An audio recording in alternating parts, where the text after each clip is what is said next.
देश को मिला नया उपराष्ट्रपति। एनडीए उम्मीदवार और महाराष्ट्र के राज्यपाल सीपी राधाकृष्णन को 452 वोट मिले और वे भारत के 17वें उपराष्ट्रपति चुने गए। उनका मुकाबला था विपक्ष के उम्मीदवार न्यायमूर्ति सुदर्शन रेड्डी से, जिन्हें 300 वोट मिले।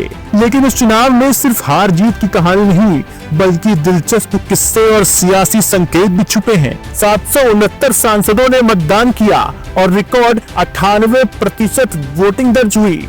सुबह 10 बजे से लेकर शाम 5 बजे तक मतदान चला और गिनती शुरू होते ही तस्वीर साफ हो गई। 452 वोट लेकर सीपी राधाकृष्ण उपराष्ट्रपति चुने गए। वहीं विपक्ष को महज 300 वोट मिले। कांग्रेस महासचिव जयराम रमेश ने दावा किया कि विपक्ष पूरी तरह से एकजुट रहा और उसके सभी 315 सांसदों ने हिस्सा लिया। लेकिन असल मायने वोटों के आंकड़ों का था और एनडीए वहां पर भारी पड़ा। इस चुनाव में एक और दिलचस्प झलक रही। प्रधानमंत्री नरेंद्र मोदी ने सबसे पहले वोट डाला। उनके साथ गृह मंत्री अमित शाह, रक्षा मंत्री राजनाथ सिंह, सोनिया गांधी और राहुल गांधी समेत तमाम बड़े नेताओं ने भी मतदान किया। पूर्व प्रधानमंत्री एचडी देवेगौड़ा 92 साल की उम्र में व्हील चेयर पर वोट डालने पहुंचे। नितिन गडकरी और मल्लिकार्जुन खड़गे साथ साथ मतदान केंद्र तक जाते नजर आए।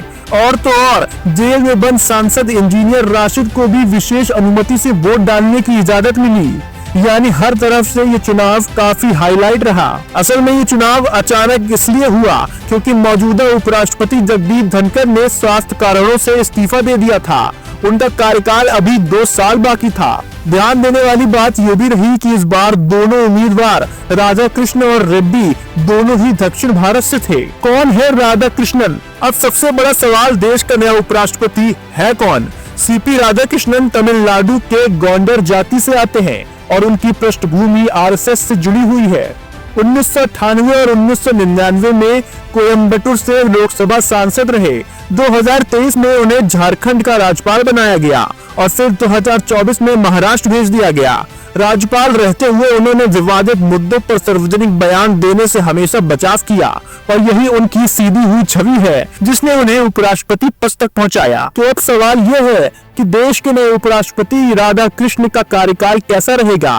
क्या वह जगदीप धनखड़ की तरह मुखर रहेंगे या अब तक की तरह शांत और संतुलित छवि बनाए रखेंगे? इतना साफ है कि इनकी जीत ने एनडीए के एक और मजबूत राजनीतिक संदेश दे दिया है। मिलेंगे आपसे नई स्टोरी के साथ, तब तक के लिए जुड़े रहें, देखते रहें स्पष्ट वक्ता।